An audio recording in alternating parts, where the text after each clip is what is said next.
I want to discuss something on the assignment submission. So many of you like Mr. Satish, है ना, Mr. Krishna, Mr. Deepak, Nandi Kumar, Omkar, है ना, Shahrukh Khan have submitted the assignment. But still some students are remaining who have not submitted the assignment. So please submit the assignment. तो मेरे पास अभी जितने भी assignment submit हुए हैं, तो इट इज वेरी गुड कि उन लोगों ने ध्यान देकर के किया है। कुछ लोगों ने तो बहुत अच्छी कोडिंग की है ना। कुछ लोगों ने अभी इम्पोर्टेंस नहीं समझी है लूप की, है ना। लूप की इम्पोर्टेंस होती है to do the repetitive work by a single command. वो सर आ नहीं रहा था सर, वही पूछना था सर आज। हाँ, तो उसको अभी असाइनमेंट में डिस्कस कर लेता हूँ, है ना। हमने 2 असाइनमेंट किए थे। एक असाइनमेंट तो था जिसमें हमें कंसेंट्रिक सर्कल्स प्लॉट करने थे, है ना। कंसेंट्रिक सर्कल्स हमको प्लॉट करने थे।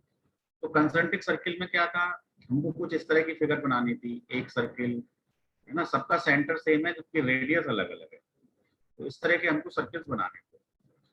तो देखो कैसे आएगा वो देख लो जरा सा, मैं यहाँ पे बता देता हूँ। क्लियर ऑल CLC तो लिखना ही है। नंदी कुमार की कोडिंग बहुत ही परफेक्ट थी, है ना। नंदी कुमार है डन गुड कोडिंग, उनके लूप में कोई मिस्टेक नहीं थी एंड इट वाज फाइन। तो जरा चेक कर लेना। बाकी लोग क्लियर ऑल CLC, तो हमको रेडियस है तो रेडियस डिफाइन करनी होगी, है ना। तो रेडियस के लिए आपको क्या करना पड़ेगा, एक मैट्रिक्स बनाना पड़ेगा।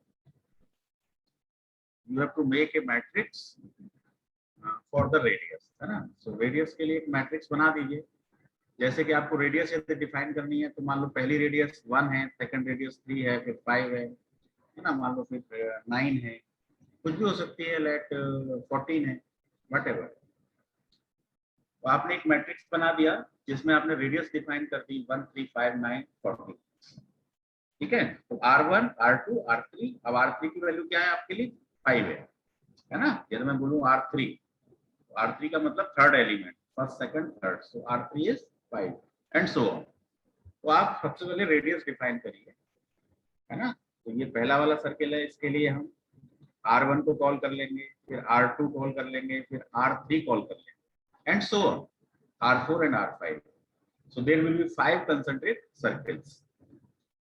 तो जैसे हमने रेडियस डिफाइन किया, उसके बाद हमको सर्किल प्लॉट करना है। तो सर्किल के लिए हमने पोलर कोऑर्डिनेट्स यूज किए थे। तो पोलर कोऑर्डिनेट में हमारे पास एक चीज थी r cos थीटा और एक चीज थी r sin थीटा, है ना। इसमें हमको रेडियस तो हम डिफाइन कर चुके, अब हम थीटा को डिफाइन कर दें। तो थीटा, है ना, theta can be defined as, आप लिन स्पेस कमांड यूज कर लीजिए, जो भी आप यूज करना चाहें, ठीक है। अब सर्किल के लिए थीटा की वैल्यू, थीटा इक्वल टू 0 से लेके, है ना, theta equal to 90, theta equal to 180, theta equal to 270 and theta equal to again 360. So theta is varying, है ना, theta is varying from 0 to 360. So I am giving first value 0, second value 360, and I am taking 25 points. 0 to 360, 25 points. That is theta. So theta has been defined. Okay. After defining the theta, you have to plot the circle, है ना। You have to plot the first circle, then second circle, then third, then fourth, then fifth. तो इन पांचों के लिए हम क्या करेंगे, एक लूप लगाएंगे, because it is A repetitive type of work. तो लूप लगाने के लिए हम फॉर लूप का यूज करेंगे, ठीक है। फॉर लूप का यूज करेंगे और फॉर लूप का सिंटेक्स क्या होता है, उसको एंड करना पड़ता है कीवर्ड से, ठीक है। For and. अब फॉर के बाद एक होती है कंडीशन। तो आपको कितने बार लूप चलाना है, क्योंकि आपको 5 सर्कल्स प्लॉट करने हैं तो आपको 5 बार लूप चलाना है ना। तो आप यहाँ पे लिख सकते हैं कि कोई भी लूप वेरिएबल लेके i equal to 1 to 5, i equal to 1 to 5 लिख सकते हैं। यदि आपकी 7 वैल्यूज होंगी तो i इक्वल टू 1 to 7, है ना। तो आप यहाँ पे मैंने एक फंक्शन भी यूज कर लिया था, लेंथ, है ना, length of r, length of r। तो अभी फिलहाल हमारी लेंथ, r की लेंथ कितनी है, 5 है, तो 5 टाइम्स ये लूप चल जाएगा। तो जितनी भी लेंथ होगी उसके अकॉर्डिंग ये लूप चल जाएगा। बस इसके बाद हमें क्या करना था, एक्स को डिफाइन करना था, x is r cos theta, ठीक है आर। अब रेडियस लेनी है, कौन सी वाली रेडियस लेनी है मुझे, पहली वाली रेडियस लेनी है।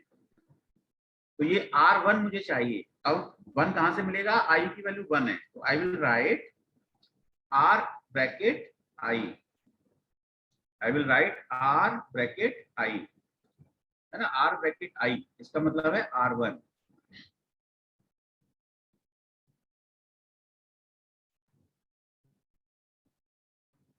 M I audible? कुछ नेट का प्रॉब्लम हुआ है क्या?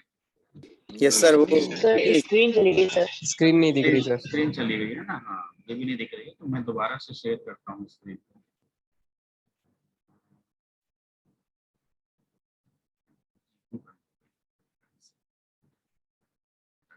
Open,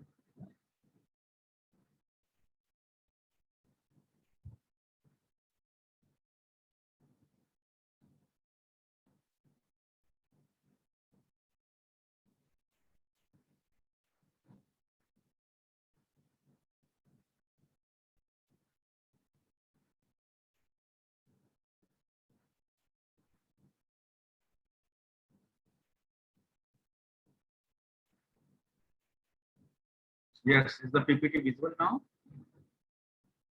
yes sir. हम जो है यहाँ पर थे, है ना, कोडिंग भी गायब हो गई है फिलहाल, है ना, कोई बात नहीं, वेट वेट अगेन।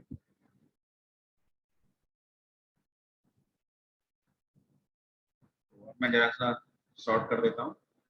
देखो हमने किया था क्लियर ऑल CLC, आर को डिफाइन कर दिया था 1 3 5 7 जो भी है, जो भी वैल्यूज है। सर ये आर जो डिफाइन किया है इसे रेंज में नहीं कर सकते, जैसे 1 to 7 कर दे, कर मतलब सकते हैं, हाँ कर सकते हैं। यदि आपकी मतलब कोई AP के हिसाब से रेडियस है, तो आप इस पूरे की जगह पर ये लिख सकते हैं R इक्वल टू, मान लो पहली रेडियस 1 से शुरू हो रही है और 3 के गैप से है मान लो, तो आप ऐसे डिफाइन कर सकते हो R 1 3 40। इसका मतलब पहली रेडियस 1 हो जाएगी, दूसरी रेडियस 4 हो जाएगी, फिर 7, फिर 10 एंड सो ऑन, इतनी सारी रेडियस हो जाएंगे, आप कर सकते हैं, नो इशू। फिर सर लूप में क्या चेंज आ जाएगा? किसमें? लूप में फिर लूप बनाएंगे ना इसका, इस लूप में हिसाब कोई से। चेंज नहीं आएगा, लूप में कोई चेंज नहीं आएगा, लूप में कोई चेंज, क्योंकि देखो हम तो अब इसके अंदर टोटल वैल्यू कितनी है, ST, हम तो लेंथ निकाल लेंगे, तो हम तो लेंथ निकाल रहे हैं ना, लेंथ R की, जितनी भी लेंथ होगी एलिमेंट होंगे उतने बार लूप चल जाएगा, तो उतने सारे सर्किल बन जाएंगे। ठीक है, कर सकते हैं, मतलब जितने बार भी लूप, उसमें कोई फर्क नहीं आएगा लूप के अंदर। मैट्रिक्स को आप ऐसे डिफाइन करो या इस फॉर्म में डिफाइन करो, तो मैं वेक्टर है, कोई फर्क नहीं आता उससे। ठीक है, तो हमने रेडियस को डिफाइन कर दिया, है ना, चाहे ऐसे डिफाइन किया चाहे ऐसे डिफाइन किया। और उसके बाद हमने क्या किया, लूप डिफाइन किया, loop for I equal to 1 to, loop start चल रहा है 1 से लेके लेंथ ऑफ R तक, R की जो भी लेंथ है ना, लेंथ ऑफ R तक। उसके बाद हमको यहाँ पर X डिफाइन करना है। सर हाँ यस, फोर आई वेरिएबल आई लेते हैं, इसकी जगह कुछ और भी ले सकते हैं? हाँ हाँ बिल्कुल, I की जगह J ले सकते हैं, JKL कुछ भी? हाँ ले, कुछ भी ले सकते हैं, नो इशू। N भी ले सकते हो, LMN अपना वेरिएबल ले सकते हो, कुछ भी ले सकते हो, है ना। या आप ऐसे भी लिख सकते हो, I की जगह कई लोग लिखते हैं काउंटर, है ना, और counter equal to 1 to length, तो काउंटर एक वेरिएबल है, उससे कोई फर्क नहीं पड़ता, कुछ भी नाम ले लें, फिर वही चलेगा आगे भी। जैसे I चलेगा तो R ब्रैकेट, ठीक है। ये बात चल रही थी कि हम R को किसी भी फॉर्म में डिफाइन कर सकते हैं, और हम लूप वेरिएबल की जगह कोई भी नाम ले सकते हैं, है ना, कोई भी नाम ले सकते हैं ना, डजंट मैटर। तो कोई भी नाम ले सकते हैं, जैसे I इक्वल टू 1 की जगह हम I इक्वल टू काउंटर करके स्टार्ट कर सकते हैं, है ना, तो कोई इशू नहीं है, कुछ भी नाम से शुरू कर सकते हैं, X Y Z कुछ भी ले सकते हैं। तो X equal to R bracket I, है ना, I की वैल्यू इनिशियली क्या है, 1 है, so that's why it is R bracket I multiplied by cos of theta, तो डिग्री के लिए cos d थीटा। X को डिफाइन कर दीजिए, देन इसी तरह Y को डिफाइन कर दीजिए, RI cross sin d theta. Define हो गया, लूप को एंड कर दीजिए, है ना। एंड करने से पहले आपको प्लॉट करना है तो प्लॉट कर लीजिए, है ना, प्लॉट x, y। बस ये 3 लाइनें आप लूप के अंदर रखिए। तो जब i इक्वल टू 1 है तो यहाँ r1 का मतलब रेडियस 1 के हिसाब से x और y कैलकुलेट हो जाएंगे और सर्किल प्लॉट हो जाएगा। उसके बाद जब लूप दोबारा से इस जगह आएगा तो r की वैल्यू, अगली वैल्यू r की 3 हो जाएगी, है ना। यदि आपने ये वाला मैट्रिक्स डिफाइन किया है तो ये 3 हो जाएगी, तो 3 के हिसाब से सर्किल प्लॉट हो जाएगा, फिर 5 के हिसाब से सर्किल प्लॉट हो जाएगा, है ना। ये सब क्या है, ये है R1, ये क्या है R2, ये आपका R3 and so on, R1, R2, R3, R4, R5, R6।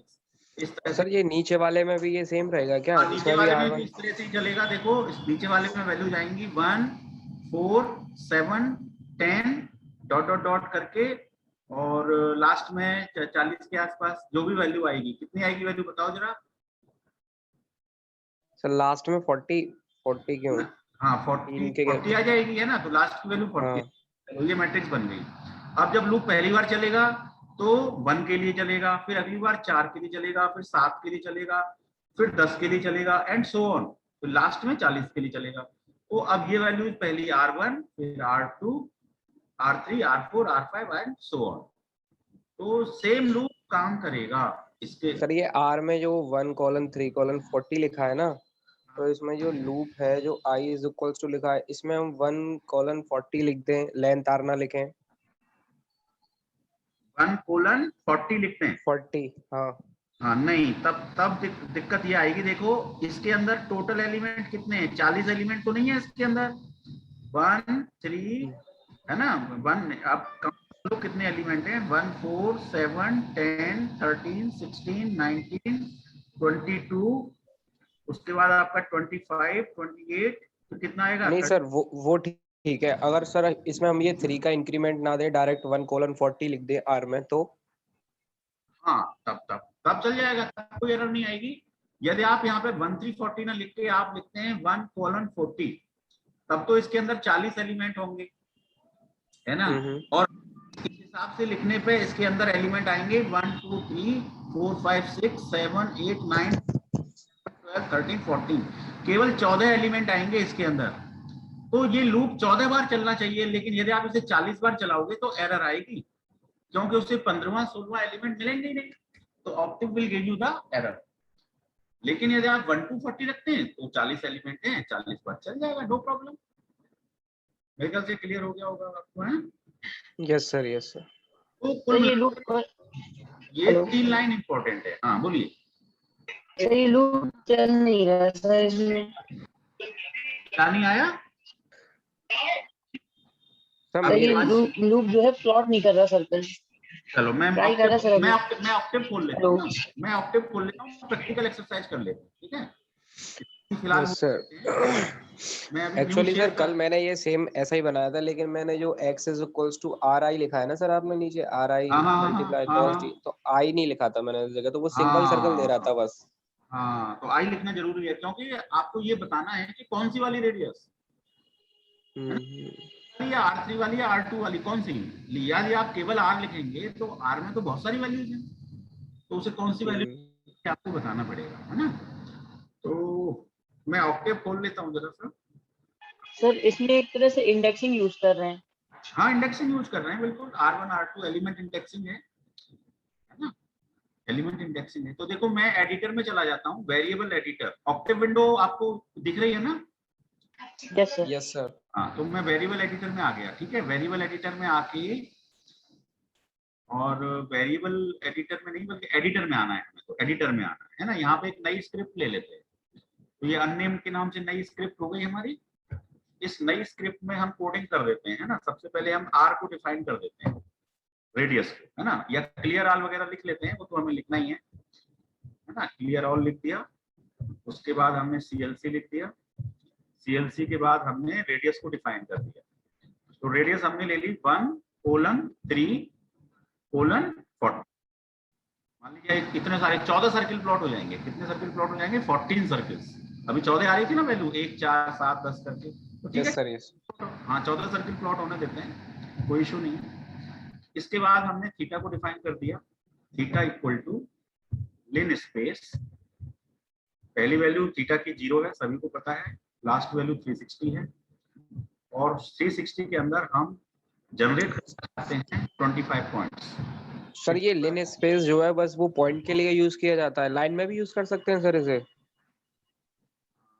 Point के लिए हम देखो लिन स्पेस का फंक्शन है कि between any two values you can generate n number of values, है ना। जैसे 0 और 360 के बीच में मुझे 25 वैल्यूज जनरेट करनी है, ठीक है। यदि मुझे एक्यूरेसी ज्यादा चाहिए, स्मूथ सर्किल चाहिए, तो मुझे ज्यादा पॉइंट रखने होंगे। तो ये तो जनरेशन करने के लिए है, ठीक है। और आपका क्या कहना था, क्या हम इसे लाइन के लिए यूज कर सकते हैं? लाइन को प्लॉट करने की बात कर रहे हो या क्या सर कर रहे हो? लाइन हाँ प्लॉट नहीं, इससे प्लॉटिंग नहीं होती है। प्लॉट करने के लिए तो प्लॉट फंक्शन होता है ना। प्लॉट फंक्शन होता है, प्लॉट ब्रैकेट x, y। अब प्लॉट में चाहे लाइन प्लॉट करो, हमने स्ट्रेट लाइंस प्लॉट की थी लास्ट क्लास में, प्लॉट हाँ सर की थी, प्लॉट से ही प्लॉट की थी। सर्किल भी प्लॉट किया था तो वो प्लॉट कमांड से ही प्लॉट किया था। तो प्लॉटिंग जो होगी वो प्लॉट कमांड से होगी, चाहे वो लाइन की हो, चाहे वो सर्किल की हो, चाहे वो पैराबोला की हो, चाहे और किसी की हो, ठीक है। तो वो प्लॉट से होगी। तो ठीक है सर। तो सिर्फ ये है। तो थीटा हमने डिफाइन कर दिया। अब थीटा के बाद हमको लूप चलाना है, तो लूप लिखा, लूप की एंडिंग कर दो, END से एंड कर दो। अब यहाँ पे हमको लिखनी पड़ती है कंडीशन।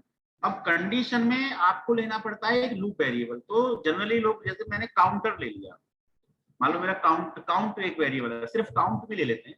सिर्फ काउंट इक्वल टू 1 से लेके कहां तक चलाना है, जितनी भी लेंथ आर की है ना। मेरे को जैसे 14 मैंने गिन के देखा था कि 14 वैल्यूज आ रही है ना। अब यहाँ पे कितनी वैल्यूज आ जाएंगी, हाँ वही 14 वैल्यूज आएंगी। तो मैं यहाँ पे लेंथ ब्रैकेट आर कर दे रहा हूँ, तो अपने आप वो जितनी भी होगी काउंटिंग कर देगा ना।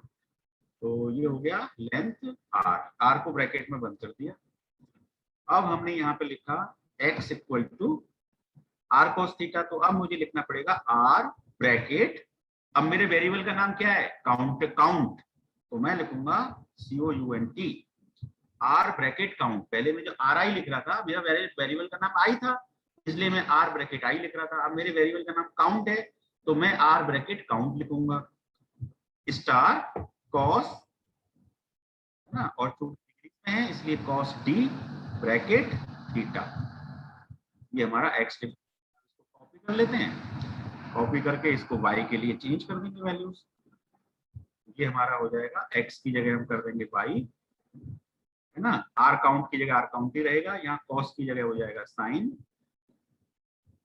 बस। और उसके बाद plot command PLOT bracket x, ठीक है। और इसके बाद एक कमांड और आएगी, कौन सी आएगी, होल्ड ऑन। हाँ होल्ड ऑन आएगी, क्योंकि वो क्या करेगा, एक सर्किल बनेगा, इरेज कर देगा सर, वो पहला डिलीट हो जाएगा, इसलिए हमको क्या करना है, होल्ड ऑन, बस। अब इसको रन करें तो मेरे ख्याल से सर्किल आपके बन जाने चाहिए, कंसंट्रिक सर्किल्स बन जाने चाहिए। और कितने सर्किल बनेंगे, जितनी भी आर्क के अंदर रेडियस है, 14 रेडियस है तो 14 बनेंगे, 12 रेडियस है तो 12 बनेंगे, है ना। अब मान लो मैं 40 की जगह इसको कर दूं 50, ठीक है। तो अब कितने सर्किल बनेंगे, मेरे ख्याल से 3 और बढ़ जाएंगे, 40 के बाद 43, 46, 49, तो 3 सर्किल और बढ़ जाएंगे, यानी 17 सर्किल हो जाएंगे अब, ठीक है। अब ये लेंथ आर अपने आप 17 कैलकुलेट कर लेगा, क्योंकि लेंथ का मतलब तो होता ही वही है कि कितने एलिमेंट हैं उसके अंदर, हमें उसके बारे में वरी होने की जरूरत ही नहीं है, ठीक है। तो चलिए इसको रन करते हैं। हेलो हेलो, हाँ बोलिए। तो ये कह रहे हो यहाँ पे इक्वल एक्सिस वाला वो भी तो लगेगा, एक्सिस इक्वल वाला, एक्सिस इक्वल का कमांड भी तो लगेगा यहाँ पे। नहीं, एक्सिस इक्वल कमांड तो देखो वो इस बात के लिए होती है, देखो एक्सिस हमारे 2 एक्सिस हैं, एक एक्स एक्सिस है और एक हमारा वाई एक्सिस है, ठीक है। अब एक्सिस इक्वल तो वो एक्सिस के पैरामीटर हैं। अब यदि हम एक्सिस इक्वल कमांड ना भी चलाएं तब भी हमारे एक्सिस तो बनेंगे ना। अब हो सकता है में ज्यादा स्पेस मिले, वाई एक्सिस में ज्यादा स्पेस मिले, कम मिले। एक्सिस इक्वल करने से तो वो एक्सिस की प्रॉपर्टी है, उसको हम डिफाइन कर रहे हैं, तो वो जरूरत नहीं है उसे लगाने की, है ना, उसकी कोई जरूरत नहीं है। तो चलिए मैंने रन किया, रन करते ही मैंने इसे सेव किया, सेव से मेरे से सेव करवा रहा है, तो मैंने इसका नाम दे दिया P7, है ना, मेरी फाइल का नाम हो गया P7, मैंने इसे सेव कर दिया। सेव करते ही फाइल रन हो गई, और रन होने के बाद फिगर आ चुकी है मेरे सामने, और ये फिगर मैं आपको न्यू शेयर से दिखाता हूँ। ये न्यू फिगर देखिए, बताइए आपको फिगर विजिबल है स्क्रीन पर? Yes sir. हाँ, और आप देख सकते हैं कुल कितने सर्किल हैं। 1 2 3 4 5 6 7 8 9 10 11 12 13 14 15 16 17, ठीक है, 17 सर्किल है। यही हमने कहा था कि 3 सर्किल और बढ़ जाएंगे। Yes sir. देखो कहीं कहीं पे आपको स्ट्रेट लाइन नजर आ रही है कि नहीं आ रही है, सर्किल स्मूथ नहीं आ रहा है, तो इस चीज को आप एक्यूरेट कर सकते हैं by increasing the number of points. Yes sir. से अब क्लियर हो गया होगा आपको, है ना। मैं वापस ऑक्टेव विंडो में आ रहा हूँ, पीपीटी में आ जाता हूँ, क्योंकि अब ये तो अब कोई डाउट तो नहीं है इसमें कंसेंट्रिक सर्किल में आपकी? No sir. सर एक बार कोड दिखा दीजिए सर वाला। एक बार कोड दिखा देते हैं। ओके, ये देखिए, आप स्क्रीनशॉट ले लीजिए, आराम से समझ लीजिएगा। हमने रेडियस को डिफाइन किया है, थीटा को डिफाइन किया है, फॉर लूप चलाया है, लूप वेरिएबल का नाम काउंट लिया है ना, काउंट लिया है, इसलिए यहाँ पे आर ब्रैकेट काउंट आया है, यहाँ पे आर ब्रैकेट काउंट आया है, बस। होल्ड ऑन कमांड होल्ड करने के लिए है सर्किल्स को, ठीक है। तो अब मैं वापस चल रहा हूँ पीपीटी पर। ये आपका असाइनमेंट था, काफी लोगों ने सबमिट किया है, लेकिन जिन्होंने नहीं किया है वो अब कर देना, बना करके, है ना, बना करके कर देना। अपनी अपनी कोडिंग करना, वेरिएबल वगैरह बदल देना, काउंट वाउंट से ना करके कोई अपना वेरिएबल लेके करना, जिससे मुझे लगे कि आपने कुछ किया, है ना, अदरवाइज कॉपी पेस्ट लगेगा। Change the names of the variables and submit to me on my email. तो चलिए मैं वापस अब पीपीटी पे मूव कर रहा हूँ।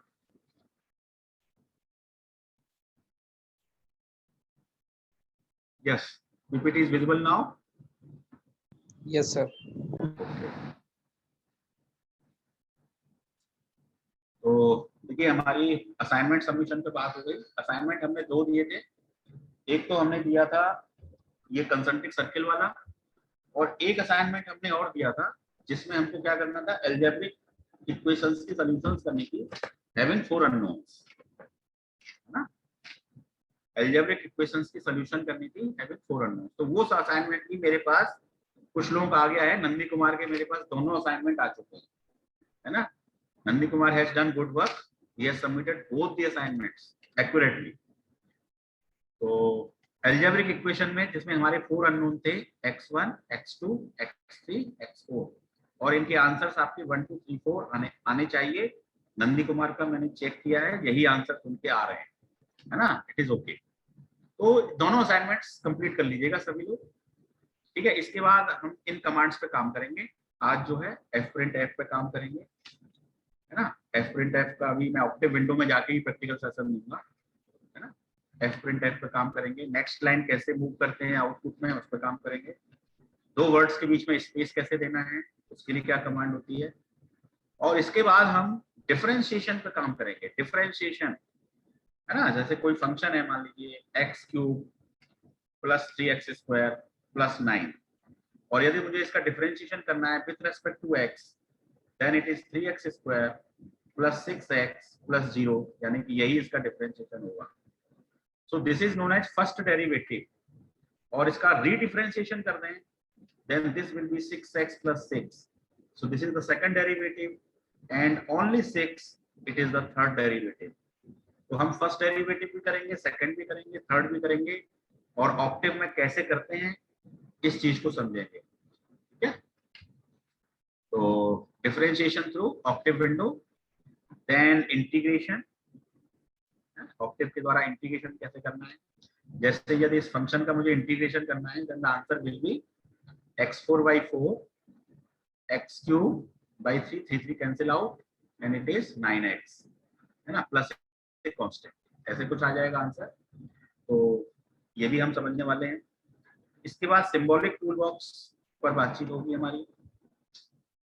थोड़ा सा हम नेस्टेड लूप पे और बात करेंगे, क्योंकि लूप को समझना थोड़ा टिपिकल लगता है ना, तो लूप में हम थोड़ी प्रैक्टिस और कर लेंगे। तो नेस्टेड लूप का मतलब है लूप के अंदर loop, loop with in the loop. अभी तो हमने जो प्रोग्राम बनाया था कंसेंट्रिक सर्किल वाला, उसमें केवल एक लूप वर्क कर रहा था, only there was only one loop. अब हम जो काम करेंगे उसमें हम लूप के अंदर लूप यानी कि डबल लूप पे काम करेंगे, डबल लूप पे काम करेंगे। तो डबल लूप का सिंटेक्स कैसे होगा, देखो, फॉर से स्टार्ट करोगे, एंड से एंड होता है, इसके अंदर हम कितनी भी कमांडें लिख सकते हैं। अब इस लूप के अंदर मैंने दोबारा से एक लूप लगा दिया, फॉर के अंदर दोबारा से लूप, तो वो भी अंदर एंड हो गया। तो देखो ये अंदर वाला लूप है, ये बाहर वाला लूप है ना। बाहर वाले लूप में एक कंडीशन आ जाएगी, जो भी कंडीशन आपको लिखनी होगी, जैसे i इक्वल टू 1 to 40 या कुछ भी कंडीशन लिख सकते हो एज पर द रिक्वायरमेंट। उसी तरह दूसरे वाले लूप में भी कोई कंडीशन आ जाएगी, j equal to something, j equal to 1 to 30 लिख दो या j equal to 1 to i लिख दो, कुछ भी लिख सकते हो, है ना, एज पर द रिक्वायरमेंट। तो loop with in the loop का सिंटेक्स ऐसे हो सकता है। फिर इस लूप के अंदर भी एक और लूप हो सकता है, थर्ड लूप हो सकता है, फॉर एंड। तो जितनी ज्यादा कॉम्प्लेक्सिटी बढ़ती है, जितनी ज्यादा प्रोग्राम की रिक्वायरमेंट बढ़ती है, हमको एक से ज्यादा लूप लगाने पड़ते हैं। कभी कभी एक प्रोग्राम के अंदर 10 लूप भी लगाने पड़ जाते हैं, है ना, यदि परफेक्ट रिक्वायरमेंट है और उसको अचीव करना है। तो हमको फिर लूप के अंदर लूप, लूप के अंदर लूप, लूप के अंदर लूप, लूप के अंदर कंडीशन भी हो सकती है ना। जैसे एक फॉर लूप है, उसको हमने एंड कर दिया। अब इस लूप के अंदर एक इफ कंडीशन है ना, इफ कमांड लगा दी, उसकी कंडीशन लिख दी, उसको एंड कर दिया, है ना। फिर दोबारा से लूप हो सकता है, फिर इफ हो सकता है, फिर लूप हो सकता है, फिर इफ हो सकता है, कोई भी सिंटेक्स हो सकता है। लूप के अंदर लूप हो सकता है और इफ के अंदर भी लूप हो सकता है ना।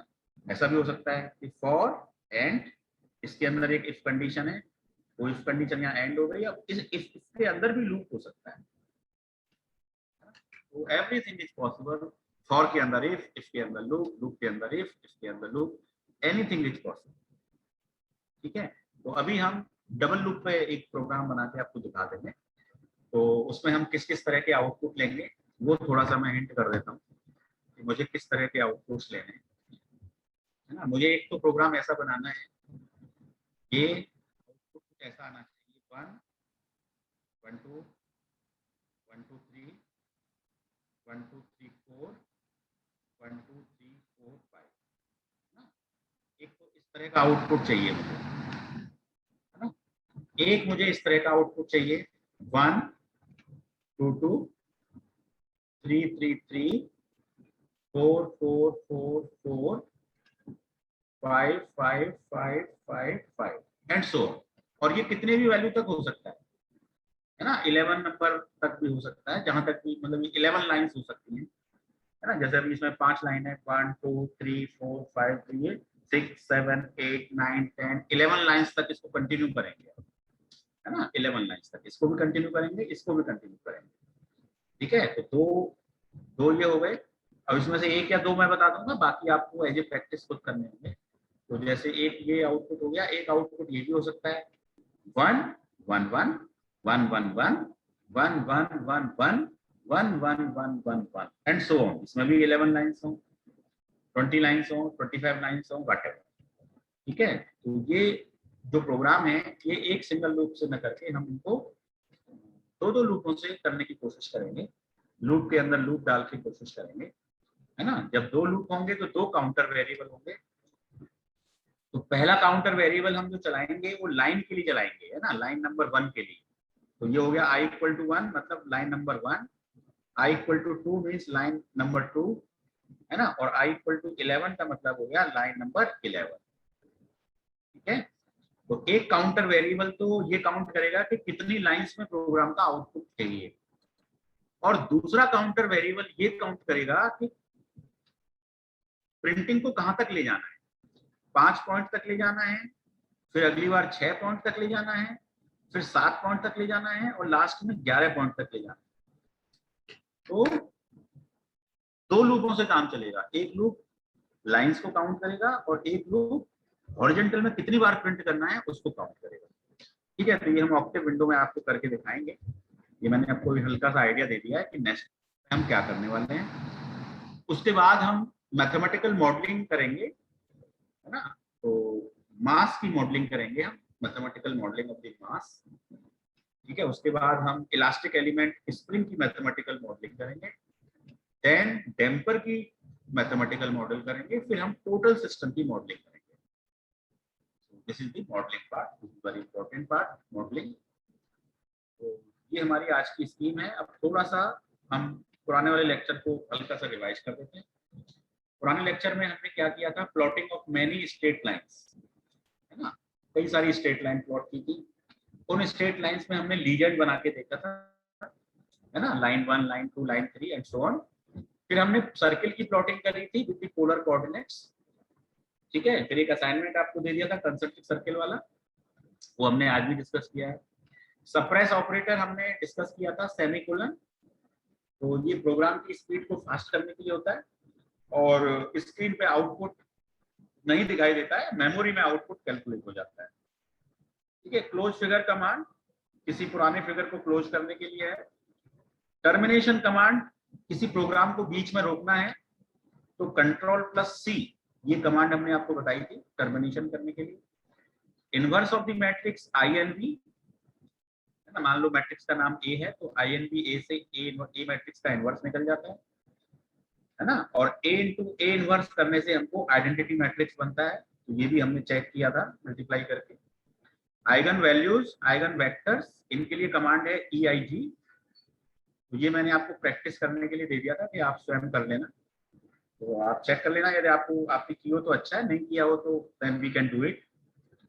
मैजिक, ये एक मैजिक मैट्रिक्स बनाने के लिए था जिसमें sum of the horizontal rows, sum of the vertical columns and the sum of both the diagonals, main diagonal and off diagonal must be equal, ठीक है। वेक्टराइजेशन ये तो है, ये जैसे अभी हमने लिखा था x = RI cos थीटा, तो देखो थीटा के अंदर ये 25 पॉइंट्स हैं, 25 वैल्यूज हैं, तो इसका मतलब x के अंदर भी 25 वैल्यूज हैं, है ना। दिस इज वेक्टराइजेशन, दिस इज वेक्टराइजेशन, मतलब इसकी सभी वैल्यूज के लिए x की अलग अलग वैल्यूज कैलकुलेट हो जाएंगी।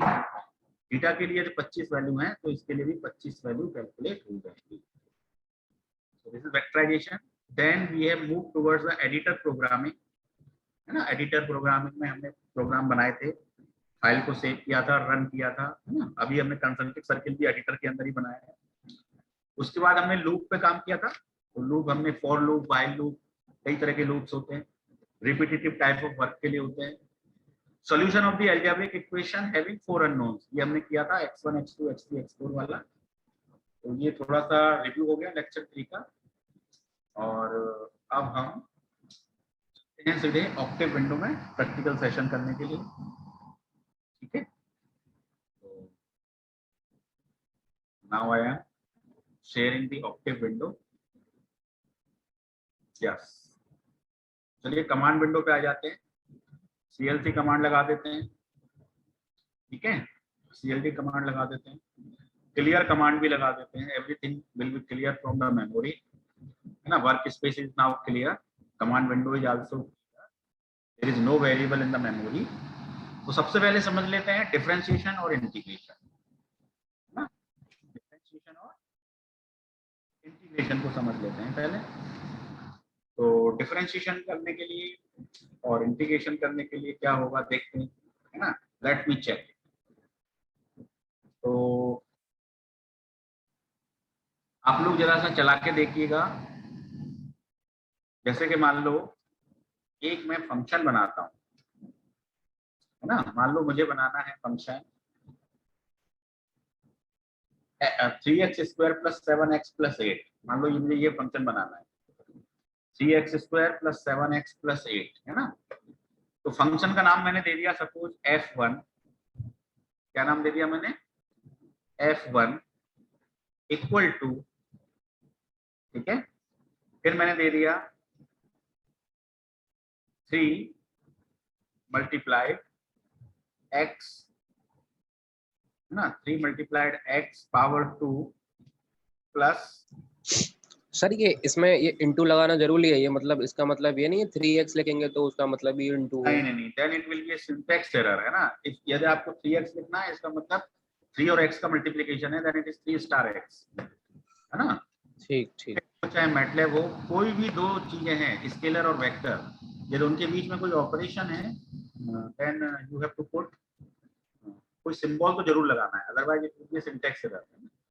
तो 3x² प्लस 7x, तो 7 स्टार x प्लस एक छोटा सा फंक्शन मैंने ले लिया, ठीक है, इसको मैंने एंटर प्रेस किया, ठीक है। तो एंटर प्रेस करने पे क्या होगा जरा बताओ, एरर आएगी या चल जाएगा? एनीवन? देखो सर एरर आ सकती है मे बी। 3x² क्या है, क्या x को डिफाइन किया आपने, बताओ? आपका नहीं किया सर। है वर्क स्पेस में x की कोई वैल्यू ही नहीं है, तो फिर तो एरर आनी चाहिए। देखो चला के देखते हैं, error x undefined, x undefined है। अब मैं x को डिफाइन कैसे करूं? मान लो मैं लिखता हूं x इक्वल टू 5, ठीक है, x की वैल्यू 5 जनरेट हो गई। अब मैंने लिखा पुरानी वाली command f1 equal to 3x² plus 7x plus 8। अब यदि मैं इस कमांड को एग्जीक्यूट करूंगा तो क्या अब एरर आएगी? नहीं सर, अब एरर नहीं आएगी सर। अब एरर नहीं आएगी क्योंकि x की वैल्यू 5 डिफाइंड है, ठीक है। तो ये क्या करेगा, 5 का स्क्वायर 25, 25 या 75 प्लस 7 5 या 35 और 8, इन तीनों को जोड़ के मुझे आंसर दे देगा। कितना आंसर आ गया? 118। लेकिन डिफरेंशिएशन करने के लिए मेरे को 118 नहीं चाहिए, मुझे तो इस फंक्शन का डिफरेंशिएशन करना था और x के फॉर्म में ही डिफरेंशिएशन करना था। मुझे कोई न्यूमेरिक वैल्यू थोड़ी चाहिए थी 118। Sir hello. हाँ ठीक है ना सर, एक चीज ये बता दीजिए, जैसे आपने 3x² plus 7 into x plus 8 लिखा है, हाँ, तो ये जो x² के बाद प्लस 7 लिखा है, तो इसमें मतलब x² कंसीडर करेगा ये कि ब्रैकेट लगाने पड़ेंगे इसमें? नहीं करेगा, x पावर 2 बोर्ड मास चलता है ना। देखो बोर्ड मास आप जानते हो ना, बोर्ड मास क्या होता है? यस, ब्रैकेट ऑफ डिवीजन ना। हाँ, पहले ब्रैकेट को सॉल्व करेगा, फिर आपका ऑफ को सॉल्व करेगा, फिर डिवीजन को करेगा, फिर मल्टीप्लिकेशन को करेगा। तो वो और कंसीडर्ड है पहले से इसमें? हाँ पहले से कंसीडर्ड है, वो कंसीडर्ड है। लगा भी दोगे तो कोई परेशानी नहीं है, जरूरत नहीं है लगाने की। खाम खा के ब्रैकेट लगाने से हमारी स्पीड ही स्लो होती है प्रोग्राम की। ब्रैकेट वहीं लगाए सकता है ना, अन्यथा न लगाएं। तो okay sir. Plus 7x plus 8 ये 118 आ गया, लेकिन मेरा पर्पस 118 मुझे नहीं चाहिए। मैं तो ये चाहता हूं कि ये फंक्शन x के फॉर्म में ही मुझे दिखाई दे, 3x² प्लस 7x प्लस 8 ही दिखाई दे। फिर इस फंक्शन का मैं डिफरेंशिएशन करूं या इंटीग्रेशन करूं तो वो भी आंसर मुझे x के फॉर्म में ही दिखाई दे। मतलब मैं अब अलजेब्रा पे काम करना चाहता हूं। इस पे काम करना चाहता हूं, अलजेब्रा पे, x के फॉर्म में, a के फॉर्म में, b के फॉर्म में, z के फॉर्म में, अननोन के फॉर्म में। I want to work in the form of algebra, है ना, not in the form of numeric values. अभी आपने x इक्वल टू 5 कर दिया है तो एक न्यूमेरिक वैल्यू होगी, है ना। मुझे कोई न्यूमेरिक वैल्यू नहीं देनी, मुझे तो x के फॉर्म में काम करना है। तो उसके लिए क्या तरीका है? सबसे पहले तो आपको लिखना पड़ेगा SYMS, सिंबॉलिक, है ना, सिंबॉलिक टूल बॉक्स होता है। तो अब मुझे सिंबॉलिक टूल बॉक्स अपने ऑक्टेव में क्या करना पड़ेगा, एक वेरिएबल बनाने पड़ेंगे जो सिंबॉलिक वेरिएबल होंगे। तो मैंने लिखा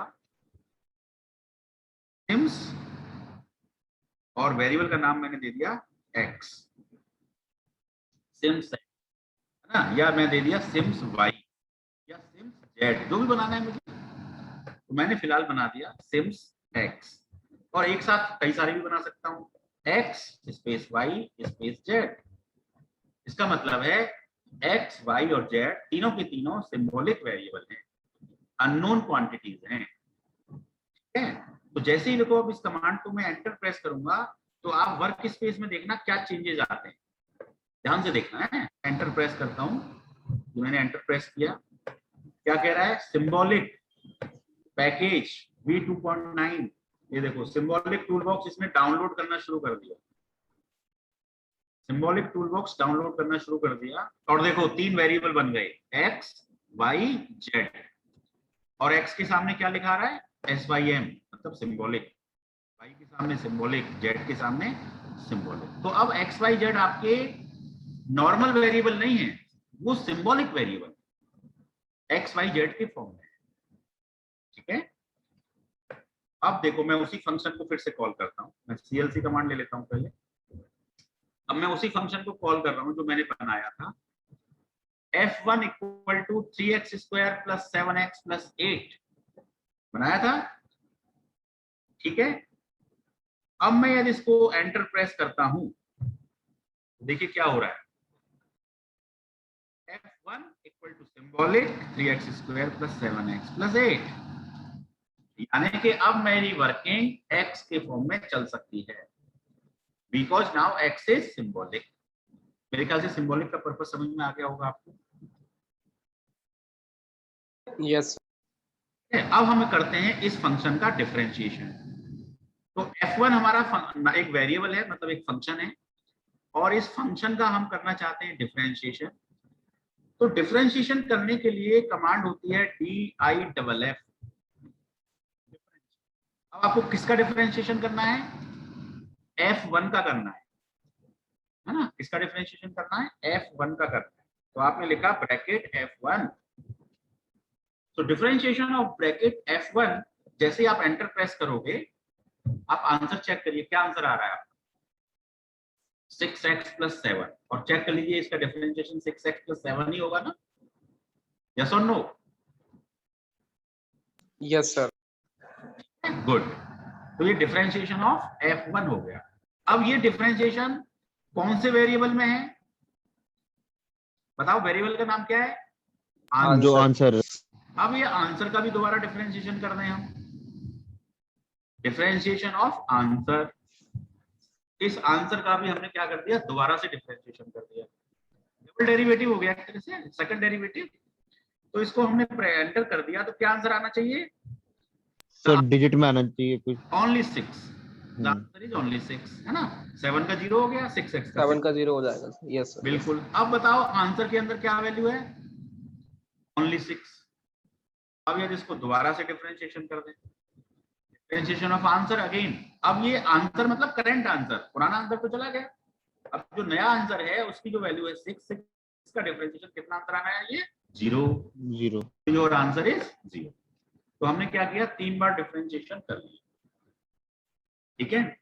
अब मैं एक थोड़ा सा बड़ा फंक्शन ले रहा हूं, हल्का सा एक बड़ा फंक्शन बना रहा हूं, f2 इक्वल टू, ठीक है, f2 इक्वल टू मैंने बनाया x स्क्वायर, ठीक है, into y cube, x square y cube plus 7 x into y, मतलब 7xy plus 9x plus 8y। बताओ इस फंक्शन में, ये फंक्शन में कितने अननोन है, मतलब it is a function of x and y, there are 2 values है ना, 2 unknowns, 2 symbols, x and y, x and y, x and y, yes. So the answer is f2 is symbolic and the value of f2 is this one. अब हम x और y के form में काम कर रहे हैं, ठीक है। अब मान लीजिए मैं इसका डिफरेंशिएशन करता हूं, DIFF ऑफ f2, तो बताओ क्या आंसर आना चाहिए, डिफरेंशिएशन x के रेस्पेक्ट में होगा या डिफरेंशिएशन y के रेस्पेक्ट में होगा? सर दोनों केस में हो जाएगा इसमें, दोनों के रेस्पेक्ट में तो खैर नहीं होगा, नहीं सर, मतलब कॉमन करता है देखेंगे इसमें। ऑक्टेव क्या करता है, जो वेरिएबल उसको पहले नजर आ जाता है, वो वेरिएबल फंक्शन में पहले नजर आ जाता है, तो देखो पहले कौन सा वेरिएबल नजर आएगा, x। तो ये differentiation with respect to x होगा। प्रेस एंटर करिए, आंसर चेक कर लीजिए जरा, सही आ रहा है या गलत आ रहा है, x y क्यूब सही है, yes sir, yes sir. x square का 2x हो गया, तो 2xy क्यूब प्लस 7xy का 7y हो गया, 9x का 9 हो गया और 8y का 0 हो गया, तो सही है आंसर। अब यदि मुझे डिफरेंशिएशन y के रेस्पेक्ट में कराना है, ठीक है, तो उसके लिए क्या कमांड होगी, देखो कमांड वही रहेगी लगभग कॉमा लगा करके आप कॉमा y कर दीजिए, तो differentiation of f2 with respect to y। अब ऑक्टेव डिफरेंशिएशन जो करेगा वो y के रेस्पेक्ट में करेगा, देखिए प्रेस करते हैं, चेक करो आंसर।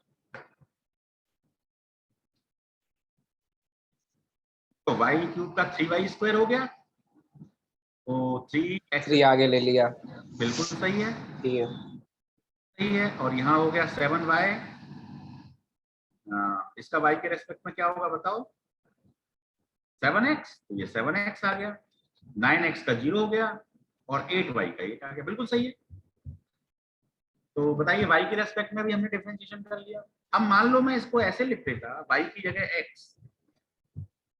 तो ये किसके रेस्पेक्ट में डिफरेंशिएशन होता है,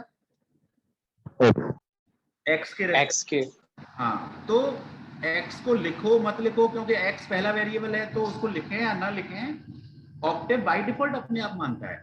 ये आप वेरिएबल नहीं डिफाइन करोगे कि किसके रेस्पेक्ट में डिफरेंशिएशन करना है, तो वो बाय डिफॉल्ट फर्स्ट वेरिएबल के रेस्पेक्ट में डिफरेंशिएशन कर देगा, ठीक है। तो ये डिफरेंशिएशन हो गया। अब हम इसी फंक्शन का इंटीग्रेशन करते हैं, ठीक है, इसी फंक्शन का करते हैं इंटीग्रेशन। मैं सीएलसी कर लेता हूँ जरा। सीएलसी कर दिया मैंने, f2 को कॉल करके देखा, f2 मेरा ये है x² y³ + 7xy + 9x + 8y, this is your f2। Now you want to integrate, you want to integrate, किसको इंटीग्रेट करना चाहते हो, f2 को। तो देखो इंटीग्रेशन करने के लिए int कमांड होती है, डिफरेंशिएशन करने के लिए diff कमांड होती है, diff, int फॉर इंटीग्रेशन। तो आपने किया int f2, अब बताओ, इसको एंटर प्रेस करो, चेक करो सही है गलत है। विथ रेस्पेक्ट टू इंटीग्रेशन किसके रेस्पेक्ट में हो रहा है, जो पहले दिख रहा है x के रेस्पेक्ट में हो रहा है, क्योंकि First पहला variable वेरिएबल x x है, तो integration with respect to x हो रहा है। तो x² का x³ / 3 y³ बिल्कुल सही है, और 7xy का क्या हो जाएगा, 7x² y/2। तो देखो 7x² y/2 बिल्कुल सही है, प्लस 9x का हो गया 9x² y/2, तो 9x² y/2, x² इन्होंने कॉमन ले लिया, प्लस 8y का इंटीग्रेशन क्या हो गया 8xy, बिल्कुल सही। So integration is okay. अब मान लीजिए मैं लिखता हूं इंटीग्रेशन f2, y, तो अब इंटीग्रेशन विथ रेस्पेक्ट टू किसके होना चाहिए, सेकंड वेरिएबल के अकॉर्डिंग होना चाहिए, यानी कि y के हिसाब से होना चाहिए। So let me press enter, answer check करिए जरा एक बार।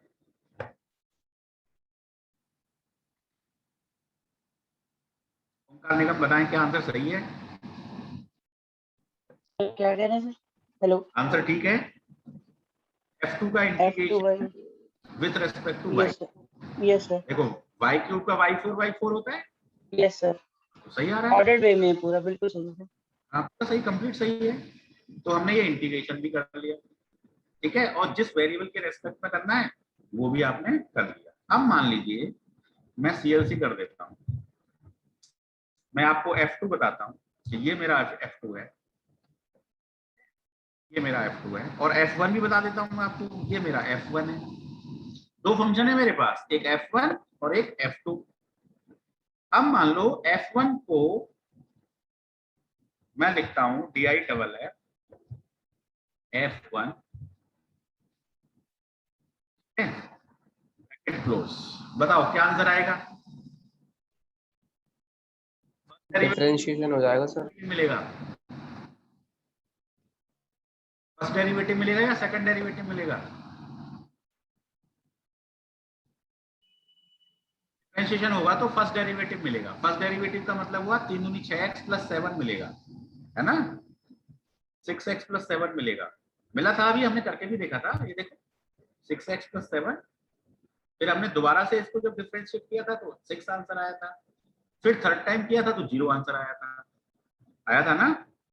अब मान लो मैं ये चाहता हूं कि इसका सीधे सीधे सेकंड डेरिवेटिव निकल जाए, इस फंक्शन का डायरेक्टली सेकंड डेरिवेटिव निकल जाए, या फिर मैं एक बना लेता हूं f3 = 7 into, है ना, 7 into y power 9 plus 7 into x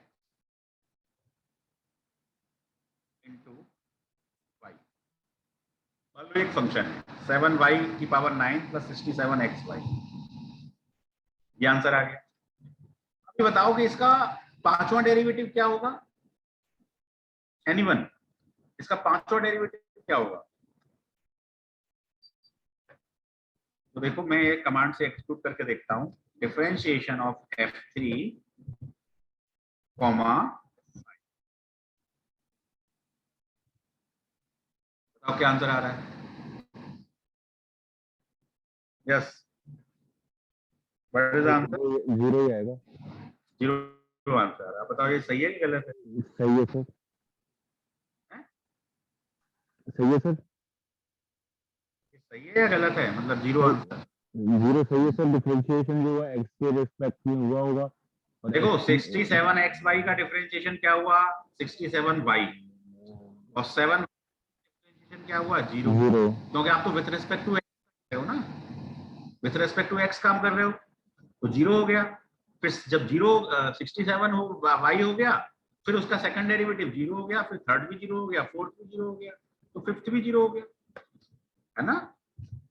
अब मान लीजिए मैं इस कमांड को ऐसे एग्जीक्यूट करूं, तब ये क्या आंसर देगा बताओ?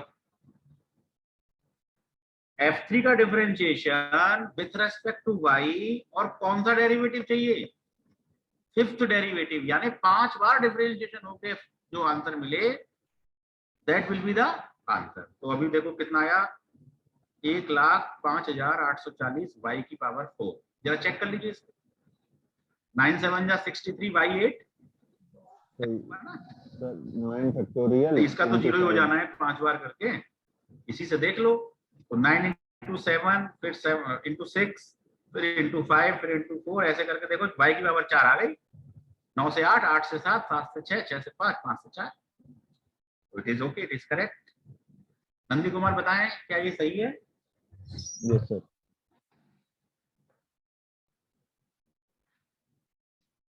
गुणा करके चेक। यस सर, सही वैल्यू आ रही है। मैं मैटलैब में चेक करके बता देता हूँ कहां से कहां तक गुणा करना है। 9 into 8 into 7 into 6, ठीक है, into 5, कितना आया? 15,120। और ये यहाँ पे कितना? 67 और है ना, एक 67 और है, तो इंटू 67, वो तो पहले से सर इंटू 7 कितना आ गया आंसर? सर इंटू 7 करना है सर। 1 लाख कितना आ रहा है? ये तो ज्यादा आ रहा है। नहीं तो सर, हमको ये इंटू 5 7 नहीं लेना पड़ेगा फिर ना? नहीं सर, इंटू 67 नहीं करना है सर, इंटू 7 करना है। आवाज नहीं आ रही आपकी साहब? सर इंटू 7 करना है, 67 नहीं।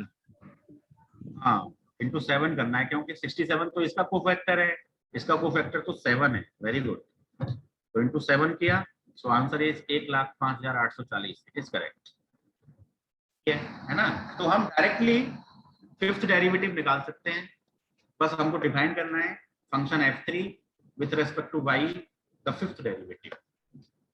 ठीक है, ये डिफरेंशिएशन की बात हो गई पूरी।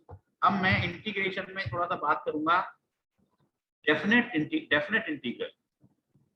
तो what do you mean by definite integral? Definite integral are those integral which are having limits, lower limit and upper limit। जैसे आप इंटीग्रेशन लिखते हैं a to b x dx। So sir अभी हम जो कर रहे थे इंटीग्रेशन, उसमें सर ये सर जो हेलो, हाँ बोलिए सर जो हम अभी इंटीग्रेशन कर रहे थे इंडेफिनिट इंटीग्रल, तो उसमें Yes. सर हमें जैसे हमने x के रेस्पेक्ट में जब हुआ तो उसको एक y का फंक्शन और एक कांस्टेंट देना चाहिए, पर उसने दिया नहीं था। हाँ, एक्चुअली डेफिनेट इंटीग्रल में वो कांस्टेंट कट जाता है ना, ठीक है। और कांस्टेंट को यदि दिखाना है तो हमको इसमें एक पैकेज डाउनलोड करना पड़ेगा। एक्चुअली ऑक्टेव में ना बहुत सारे पैकेज होते हैं, जैसे सिंबल बॉक्स का भी एक पैकेज होता है। मेरे ख्याल से आप अपने लैपटॉप करके देखिएगा, ये सारी कमांड्स आपकी चलेंगी नहीं वहां पर। आपके सिस्टम पे चल रही है कमांड? जरा बताओ। नहीं, सिम वाली नहीं चल रही। प्रैक्टिस कर रहे हैं? हाँ सर कर रहा हूँ सर, सिम वाली नहीं चल रही थी, वो अभी डाउनलोड आपने करवाया ना, वो हो रहा है। हाँ, है ना, तब चलेगा वो। तो हेलो, मतलब कुछ कमांड्स ऐसी हैं जिनके लिए स्पेसिफिक पैकेज हमको डाउनलोड करने पड़ते हैं, ठीक है ना। तो जैसे सिंबॉलिक टूल बॉक्स के लिए हमको सिंबॉलिक पैकेज डाउनलोड करना पड़ता है, ठीक है। और डाउनलोड करने के लिए भी एक कमांड होती है, तो उस कमांड को भी जरा समझ लीजिए। सबसे पहले आपको लिखना पड़ता है pkg, pkg मतलब पैकेज की शॉर्ट है, पैकेज। उसके बाद आपको लिखना पड़ता है लोड, है ना, और लोड के बाद आपको लिखना पड़ता है पैकेज का नाम, MBOLIC, package load symbolic. Enter press करेंगे तो आपका सिंबॉलिक पैकेज लोड हो जाएगा, ठीक है। तब आपकी सिम्स वगैरह की कमांड। एंड सर बाकी और भी कोई पैकेजेस की जरूरत होगी अभी डाउनलोड सारे, हाँ, करने के लिए? पड़ेगी पैकेज। जहाँ अभी जब हम आएंगे इसमें मॉडलिंग में आगे आएंगे, तो कुछ पैकेज जो आपके लिए इंपॉर्टेंट हैं, उन पैकेज को हम बताएंगे आपको कि आपको कौन कौन से पैकेज करने हैं। तो अभी आज हमने सिंबॉलिक को डिस्कस किया है, क्योंकि डिफरेंशिएशन और इंटीग्रेशन बिना सिंबॉलिक के डिस्कशन हो ही नहीं सकता है। So that's why symbolic package is needed. So इसे लोड करने के लिए आप सबसे पहले ये कमांड चलाइएगा, पैकेज लोड सिंबॉलिक। उसके बाद आपके सारे फंक्शंस काम करेंगे, डिफरेंशिएशन काम करेगा, इंटीग्रेशन काम करेगा। तो अब जरा मुझे बता दीजिए, क्या आपको ये वर्किंग क्लियर हो गई डिफरेंशिएशन इंटीग्रेशन की? क्योंकि फिर मैं अब नेस्टेड लूप पे चलूंगा इससे आगे। हाँ सर हो गई। ओके है ना, हो गई सर। हाँ बोलिए, कोई डाउट? बस डेफिनेट इंटीग्रल की नहीं हुई अभी सर, लिमिट वाला। हाँ, डेफिनेट इंटीग्रल रह गया, उसको बता रहा हूँ। तो देखिए, मैंने कॉल किया, सपोज f1 को कॉल कर लेता हूँ, सिंपल सा है ना, थोड़ा कैलकुलेशन करके समझ में जल्दी आ जाएगा। f1 मेरा ये फंक्शन है 3x² + 7x + 8। अब मैं इसका इंटीग्रेशन करना चाहता हूँ, तो इंटीग्रेशन किसका करना चाहता हूँ? f1 का इंटीग्रेशन करना चाहता हूँ। अब इंटीग्रेशन किसके रेस्पेक्ट में होगा? x के रेस्पेक्ट में होगा। तो बताने की जरूरत ही नहीं है, एक ही वेरिएबल है, तो वेरिएबल बताने की जरूरत ही नहीं है। तो मैंने यहाँ पे अब क्या किया, लिमिट बता दी। सपोज लिमिट 2 to 6, मान लो मेरी लिमिट है 2 to 6, lower limit is 2, upper limit is 6, bracket close कर दिया, ठीक है, प्रेस एंटर करिए, तो आंसर इज 352। चेक करिए 352 ठीक है कि नहीं है, प्लीज चेक करो, है ना। मैं जरा सा पीपीटी पे चेक करके बताऊंगा आपको। जब तक देखो, मैं पीपीटी ले लेगा हूं जरा, so that I can check easily in that. Yes, visual है? Yes sir. Yes sir. यहीं पर कर लेते हैं चेकिंग, यहाँ कर लेते हैं। तो देखो, हमारा फंक्शन क्या, 3x² + 7x + 8 था ना। एक सेकंड, 3x² + 7x + 8, इसको हमें इंटीग्रेट करना है 2 to 6। So this will be 3x³ by 3, 7x² by 2, 8x, limits 2 to 6. So this will be 3 cancel. So it is 6 power 3 means 216. 7 by 2, 6 square means 36. 8 6 या 48 minus bracket के अंदर 2 to the power 3 is 8 plus 2 square is 4, 4 by 2 is 2, 2 7 या 14 plus 8 2 या 16। Check कर लेना, कोई mistake हो तो बताना। सो इट इज 216, 2 से 18 टाइम्स कट हो गया, 18 7 या कितने होते हैं? 126। 18 7 या 126 plus 48 minus 14 plus 8 22, 22 plus 16 38। इसको सॉल्व करिए जरा, कितना आता है? 8 6 14, 14 6 20, 2 4 6, 2 8 8 1 9 1 2 3 minus 38। 10 में से 8 गए 2, 8 में 3 गए 5, 352 इज द आंसर। हमारा यही आ रहा था वहां पे। Yes sir. So this is a definite integral। मैंने इसलिए लिया था कि थोड़ा कैलकुलेशन करके देख लेंगे। बाकी कोई भी कॉम्प्लेक्स फंक्शन है उसका भी डिफरेंस इंटीग्रल निकाल करके दे देगा ये, नो इशू। और सर अगर दो वेरिएबल हैं और नॉन कंटिन्यूअस फंक्शन है, फिर अलग अलग करना पड़ेगा उनको? तो उनका तो जब इंटीग्रेशन ही पॉसिबल नहीं है ना, नहीं इंटीग्रेशन पॉसिबल है, डेफिनेट जैसे इंटीग्रल उसी का निकलेगा जैसे ना जिसका इंटीग्रेशन पॉसिबल है। नहीं सर जैसे इंटीग्रेशन पॉसिबल है, पर लेकिन जैसे 2-3 फंक्शन जो होते हैं ना एक साथ जो करने होते हैं हमें, कि इसकी अच्छा, जो लिमिट यहाँ से, वेरिएबल उसमें कई हों, ये कहना चाहते हाँ हाँ वेरिएबल कई होते हैं, और एक का होता है ना जो अलग अलग लिमिट से होते हैं नॉन कंटिन्यूअस फंक्शन, कि ये वाला इस लिमिट से पे डिफाइंड है, दूसरा इस लिमिट पे डिफाइंड है। हाँ, तो अलग अलग कर लीजिए, अलग अलग ही करना अलग पड़ेगा। अलग कर लीजिए, INT लिमिट्स अलग अलग डिफाइन कर दीजिए उनकी, function limit plus function limit plus function limit, ठीक तीनों INT कर सकते हैं, वर्क करेगा। ठीक। ठीक है, तो अब हम आ गए ऑक्टेव विंडो में, आ गए हम दोबारा से। ठीक है, तो 352 इज करेक्ट आंसर। अब हम मान लो एक और ट्राई कर लेते हैं, F2 ले लेते हैं। सर इस बार साइनसोइडल वाला कुछ लेंगे सर, और लॉगरिथम। ट्रिग्नोमेट्रिक फंक्शन ले लें, ये कह रहे हो आप? हाँ, और एक एक्सपोनेंशियल फंक्शन। हाँ, ले लेते हैं, अभी ले लेते हैं। देखो एक फंक्शन बना देते हैं ना, good question. F4 equal to sine x, ये हमने फंक्शन ले लिया। ठीक है, ट्रिग्नोमेट्रिक फंक्शन हो गया। और इसमें मान लो आगे ले लेते हैं star e to the power x है मान लो, तो मैंने लिख दिया exp। e to the power x लिखने के लिए exp लिखते हैं, और मान लो मैंने अंदर लिख दिया 5 या 4, ये मेरा फंक्शन हो गया e to the power 4x sin x, sin x e to the power 4x। So this is my function. ठीक है, इसको मैंने एंटर प्रेस किया। So e to the power 4x sin x is the function.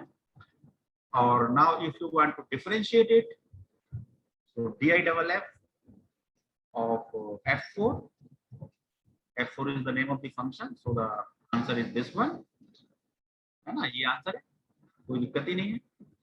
और यदि आप इसका integration करना चाहते हैं, you want to integrate f4, so this will be the answer।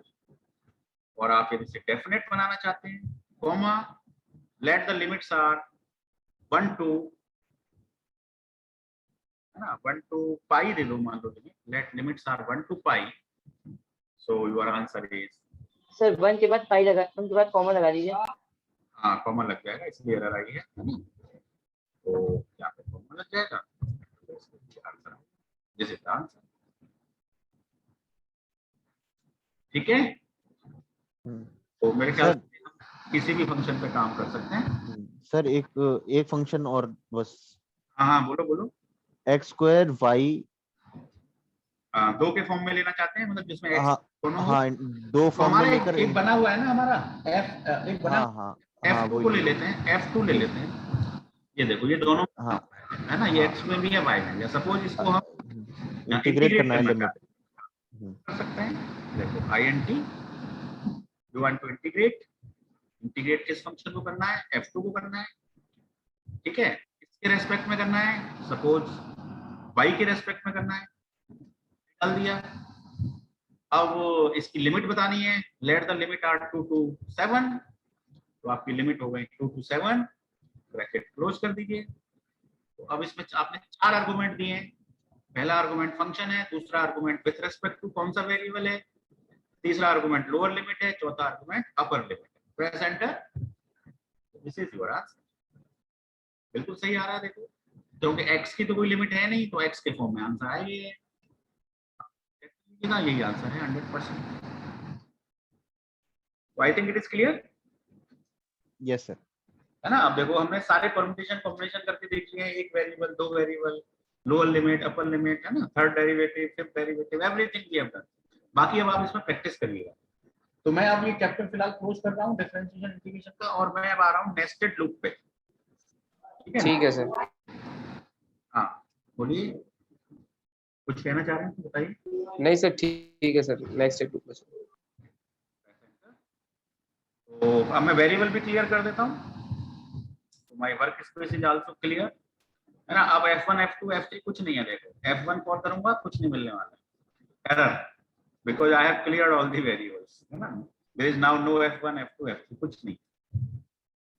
अब आते हैं हम लूप पे। तो लूप के लिए क्या करते हैं, हम एक एडिटर में करते हैं प्रोग्राम, है ना, नई फाइल खोलते हैं,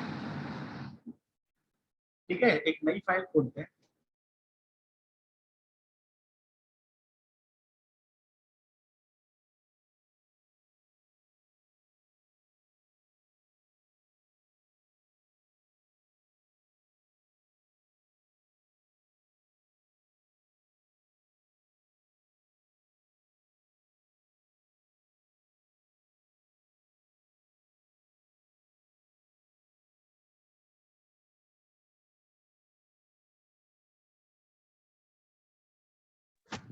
हेलो सर, सिग्नल कट गया। सर नहीं है अभी यहाँ।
Yes, am I Audible?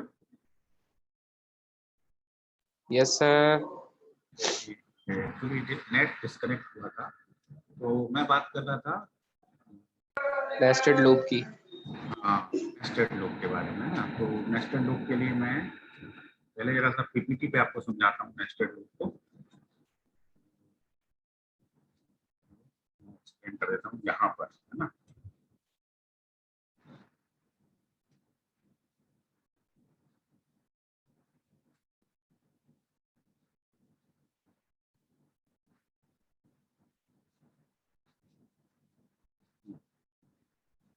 Nested loop को समझते हैं थोड़ा सा पहले। पहले मैं ले लेता हूँ, देखो नेस्टेड लूप है ना, मैं ले लेता हूँ 1 1 2 1 2 3 और ये मेरा कहाँ तक चले, मेरा चल जाए 11 तक, है ना। 1 2 3 डॉट डॉट डॉट 11 तक। आई वांट दिस, है ना। 11 बोलूँ तो 11 तक चले, 20 बोलूँ तो 20 तक चले, 100 बोलूँ तो 100 तक चले ना। ऐसा एक जनरलाइज मान लो मुझे बनाना है। This type of output I am interested. तो मैं क्या करूंगा, देखो क्लियर ऑल सीएलसी तो मैं लिख ही दूंगा। I will just start from for, एक मैं कोई वेरिएबल लूंगा, है ना। तो मैंने एक वेरिएबल ले लिया, सपोज ये मेरा i इक्वल टू 1, ये मेरा i इक्वल टू 2 और ये मेरा i इक्वल टू 11। तो मेरी कंडीशन हो गई i इक्वल टू 1 to 11, ठीक है, ये मेरी कंडीशन हो गई i इक्वल टू 1 to 11, ठीक है। और ये लूप मेरा यहाँ पे एंड हो गया। अब इस लूप के अंदर मुझे सपोज ये वाली लाइन प्लॉट करानी है ना, तीसरे नंबर पे जाके 1 2 3। तो मेरा जो वेरिएबल है वो एक दूसरा लूप वेरिएबल है j, तो j इक्वल टू 1 मतलब 1 के लिए, j इक्वल टू 2 मतलब 2 के लिए, और j इक्वल टू 3 मतलब 3 के लिए। ठीक है, तो मैं अब यहाँ पर एक और वेरिएबल ले रहा हूँ, एक और लूप ले रहा हूँ, और उसकी कंडीशन में डाल रहा हूँ j इक्वल टू 1 2, ये तो मुझे 3 बार चलाना होगा तो 3, सेकंड लाइन में 2 बार चलाना है तो 2 बार चले, 11वीं लाइन में इसे 11 बार चलाना है तो 11 बार चले।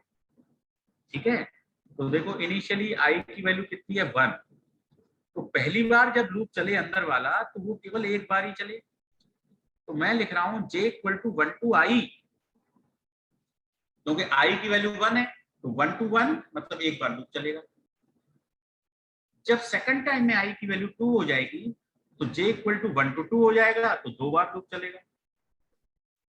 ऐसे जब 11वीं बार में i की वैल्यू 11 हो जाएगी तो j इक्वल टू 1 to 11 हो जाएगा, यानी कि j 11 बार प्रिंट हो जाएगा।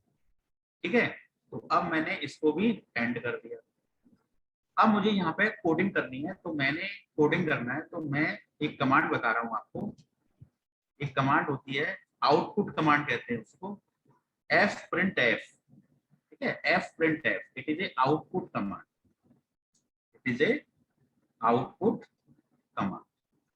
ठीक है, इस कमांड का सिंटैक्स क्या होता है, जैसे मैंने लिखा fprintf कॉमा, मान लो मैंने इसके अंदर लिख दिया नंदी कुमार, कॉमा बंद ब्रैकेट क्लोज, तो इस कमांड का आउटपुट होगा नंदी कुमार। ठीक है, यदि मैं इस कमांड को ऐसे लिखता हूं fprintf, ठीक है, नंदी %d कुमार, कॉमा बंद, एक और कॉमा, और मैंने यहां लिख दिया सपोज 5। ठीक है, fprintf के मैंने आपको 2 सिंटैक्स बताए, एक सिंटैक्स में केवल नाम है, एक सिंटैक्स में नाम उसके बाद %d और फिर एक नाम और कॉमा लगा के 5 एक वैल्यू है। तो ये इसका जो आउटपुट आएगा है ना, इस वाले केस का आउटपुट तो केवल आएगा नंदी कुमार, मतलब जैसा है वैसा आ जाएगा। इसका जो आउटपुट आएगा नंदी, उसके बाद %d की जगह पर जो वैल्यू आपने दी होगी यानी कि 5 और उसके बाद कुमार, तो नंदी 5 कुमार, ये इसका आउटपुट आएगा। ठीक है, तो इस काम को भी हम करके देखेंगे कमांड विंडो में, लेकिन उससे पहले हम ये आउटपुट चाहते हैं, तो अब हम यहाँ पे इस कमांड का यूज कर रहे हैं fprintf ब्रैकेट, ठीक है, कॉमा कॉमा, इसके अंदर %d और फिर वेरिएबल का नाम, तो मान लेते हैं कि वेरिएबल का नाम है j वेरिएबल है ना, j और बस एंड। अब देखो, इसको सोच के देखो क्या हो रहा है इसके अंदर। पहले i की वैल्यू क्या है 1, तो j की वैल्यू क्या हो गई 1 to i मतलब 1, तो 1 to 1, तो j की वैल्यू हो गई 1 to 1, मतलब एक तरह से 1 ही हो गई 1। अब j की वैल्यू 1 है तो यहाँ j प्रिंट होगा, तो स्क्रीन पे क्या दिखाई देगा 1, और 1 ही चाहिए, तो आवर पर्पस इज सॉल्व। अब एंड हो गया, अंदर वाला लूप एंड हो गया, फिर बाहर वाला लूप में वैल्यू इंक्रीमेंट हो गई, तो अब i इक्वल टू 1 की जगह i इक्वल टू 2 हो गया, फिर j equal to 1 to i मतलब 1 to 2 हो गया। अब 1 to 2 मतलब ये अंदर वाला जो लूप है वो 2 बार चलेगा, एक बार j इक्वल टू 1 के लिए चलेगा और फिर एक बार j इक्वल टू 2 के लिए चलेगा। तो fprintf j पहले 1 के लिए चलेगा तो j की वैल्यू 1 प्रिंट हो जाएगी, फिर j इक्वल टू 2 के लिए चलेगा तो j की वैल्यू 2 प्रिंट हो जाएगी, तो हमारी सेकंड लाइन आ जाएगी। सिमिलरली अंदर का लूप एंड होगा, बाहर का लूप फिर इंक्रीमेंट करेगा, तो अब i इक्वल टू क्या हो गया 3, j की वैल्यू क्या हो गई 1 to 3। अब ये अंदर वाला लूप 3 बार चलेगा, 3 बार चलने से प्रिंट करेगा, पहली बार 1, फिर 2, फिर 3 एंड सो ऑन। जब इसकी वैल्यू बढ़ते बढ़ते 11 हो जाएगी तो ये लूप है ना, एक बार दो पूरी 11 बार वैल्यूज को प्रिंट करेगा, तो इस तरह से कुछ आउटपुट आ जाएगा। ठीक है, अब इसको हम एग्जीक्यूट करके देखते हैं। I am moving to Octave window. ठीक है, तो इसको मैंने स्टॉप शेयर कर दिया। Now I am sharing the Octave window. So this is the Octave window share. मेरा कोडिंग कंप्लीट है, बस मुझे क्या लिखना है, पहली condition. So what is my first condition, i equal to 1 to कितने बार चलाना है लूप को, 11 बार चलाना है। फिर मैंने लिख दिया j equal to 1 to i, ये कंडीशन बताई थी, है ना। ये फॉर हटा देते हैं, एक्स्ट्रा है। अब यहाँ पे मैंने लिख दिया f print f bracket close, bracket के अंदर मैंने कर दिया कॉमा कॉमा, और मैंने डाल दिया परसेंटेज e, और फिर मैंने दे दिया कॉमा j। ये कोडिंग है हमारी। ठीक है, चलिए इसको एग्जीक्यूट करते हैं, है ना। और बदलने के लिए कमांड और होती है /n, है ना, /n, तो वो भी मैं आपको बताता हूँ, है ना। चलो लगा ही देते हैं, या अभी आपको पहले आउटपुट दिखाते हैं, तभी आपको /n का मतलब अच्छा समझ में आएगा। तो पहले आउटपुट देखिए, इसका आउटपुट कैसा आता है। तो let I am running it, run save and file. इस प्रोग्राम का नाम दे देते हैं, इसका नाम चलो दे देते हैं P8, है ना, P8 सेव। ठीक है, रन हो गया है, और आउटपुट देखिए कैसा आउटपुट आ रहा है, 1, फिर 1 2, फिर 1 2 3, फिर 1 2 3 4, 1 2 3 4 5, 1 2 3 4 5 6 एंड सो ऑन, और लास्ट में आ रहा है 1 2 3 4 5 6 7 8 9 10 11। तो देखो वैल्यूज तो प्रिंट हो रही हैं, लेकिन एक ही लाइन में प्रिंट हो रही हैं, सारी की सारी वैल्यूज एक ही लाइन में प्रिंट हो रही है। तो हमें क्या करना है, वैल्यूज अलग लाइन पे प्रिंट हो, है ना, अलग लाइन प्रिंट हो। तो हल्का सा एक चेंज करना है मुझे, केवल एडिटर में मैं वापस गया, और यहाँ पर जैसे ही ये अंदर वाला लूप बंद हुआ, है ना, अंदर वाला लूप बंद हुआ, उसके बाद लाइन बदल जाए। तो लाइन बदलने के लिए मैंने लिखा f print f print comma, उसके अंदर मैंने कर दिया \n। \n का मतलब होता है नेक्स्ट लाइन, ये नेक्स्ट लाइन कमांड होती है ना, लाइन बदलने के लिए। तो ये हमने कर दिया /n ब्रैकेट क्लोज। ठीक है, अब इस प्रोग्राम को फिर से रन करके देखिए। तो ये आपने रन किया, है ना, रन करने के बाद इसका आउटपुट देखिए, वाह, बिल्कुल वही आउटपुट आ गया जो हम चाह रहे थे। दिखाई पड़ रहा है आपको, बताएं यार, आउटपुट विजिबल है। 1 यस सर, 1 2 3 1 2 3 4 1 2 3 4 5, है ना, लास्ट में 1 2 3 4 5 6 7 8 9 10 11। ठीक है, अब देखो ये वैल्यू जो डिजिट है ये बहुत ही पास पास आ रही है ना, 1 और 2 के बीच में कोई गैप नहीं है। ठीक है ना, यहाँ पे 1 और 2 के बीच में कोई गैप नहीं, फिर 2 और 3 के बीच में कोई गैप नहीं है, थोड़ा सा गैप जनरेट करना है। तो गैप जनरेट करने के लिए हमारे पास कमांड होती है /t। तो वापस एडिटर में आया, यहाँ पे मैंने एक कमांड जनरेट कर दी /t। तो देखो j की वैल्यू प्रिंट होगी, गैप बन जाएगा, फिर वैल्यू प्रिंट होगी, गैप बन जाएगा, फिर वैल्यू प्रिंट होगी, गैप बन जाएगा। तो गैप अंदर वाले लूप में जो वैल्यूज प्रिंट हो रही हैं उनमें गैप बनता रहेगा, गैप बनता रहेगा। तो अब इसको देखो, रन करो, तो रन करने पे आप देखेंगे आउटपुट, देखो अब गैप बन गया, 1 1 2 1 2 3 1 2 3 4, और लास्ट में 1 2 11। यस, ओमकार निगम, क्या आपको आउटपुट क्लियर नजर आ रहा है? Yes sir. ओके, सर ये तो बिल्कुल बिल्कुल सी की तरह है सर, बिल्कुल, मतलब बिल्कुल सी लैंग्वेज की तरह है। हाँ, और क्या, ये एडवांस है उसका ना। लूप के अंदर लूप हम इसी तरह लगा सकते हैं, और थर्ड लूप भी लगा सकते हैं यदि कोई रिक्वायरमेंट है। ठीक है, तो अब देखो ये लूप 11 बार चल रहा है ना।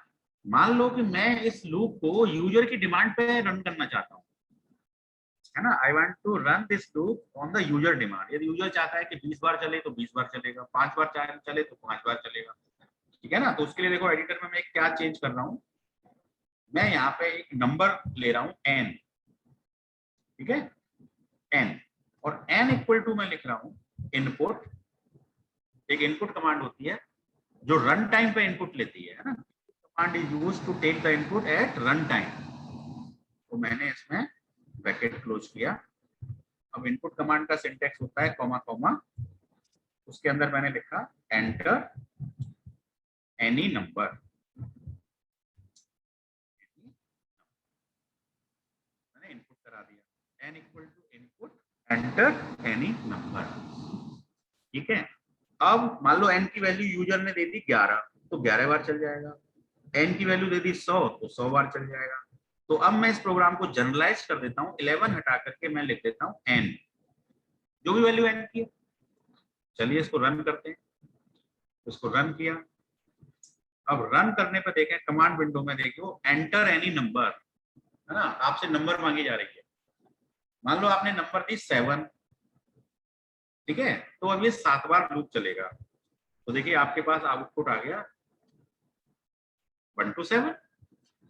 अब मान लीजिए इसी प्रोग्राम को दोबारा चलाएं, तो नंबर आ गई, एनी नंबर मैंने दे दिया सपोज 14, कितना दे दिया 14।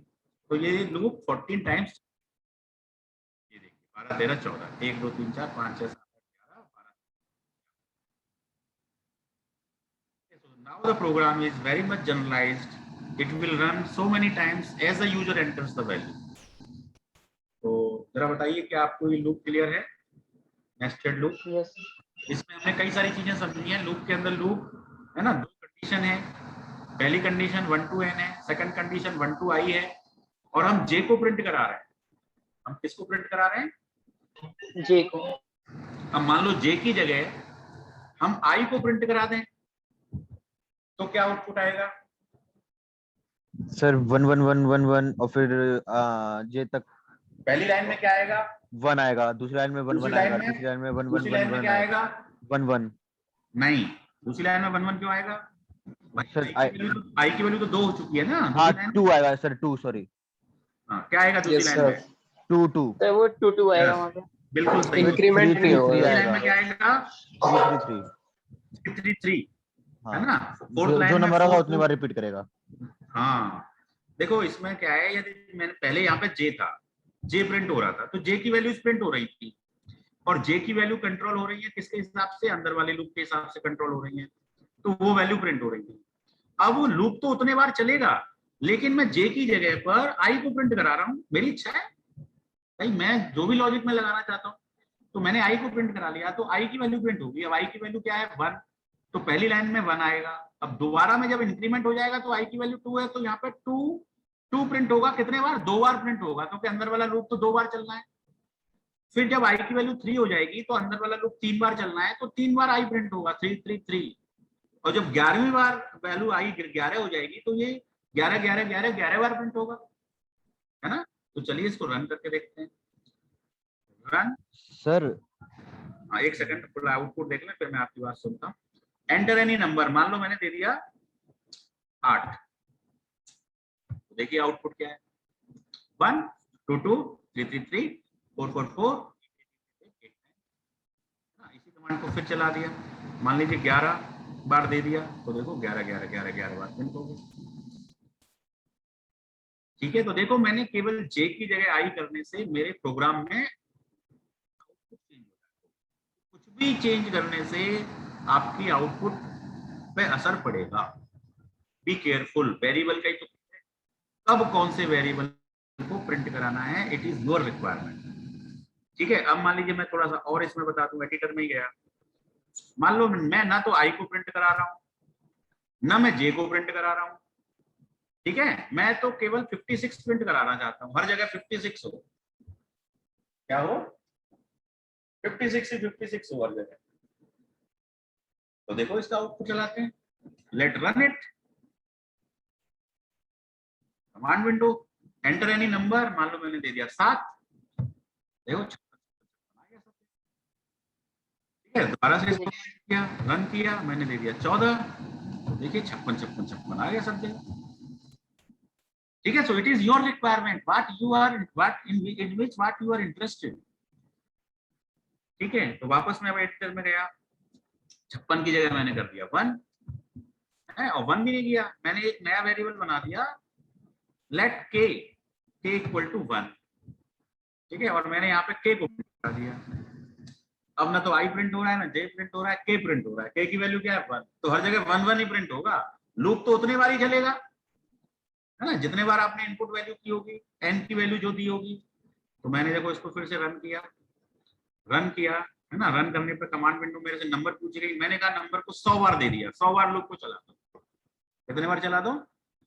100 बार, या 10 बार चला लो पहले। चलो तो देखो 1 1 1 10 बार आ गया। अब इसको 100 बार चला लेते हैं, है ना।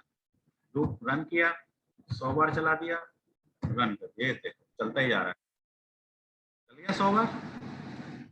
ठीक है, 100 बार चल गया। अब ये 100 बार चलने के बाद जो आंसर आया वो किसमें स्टोर हुआ, मतलब किसमें स्टोर हुआ?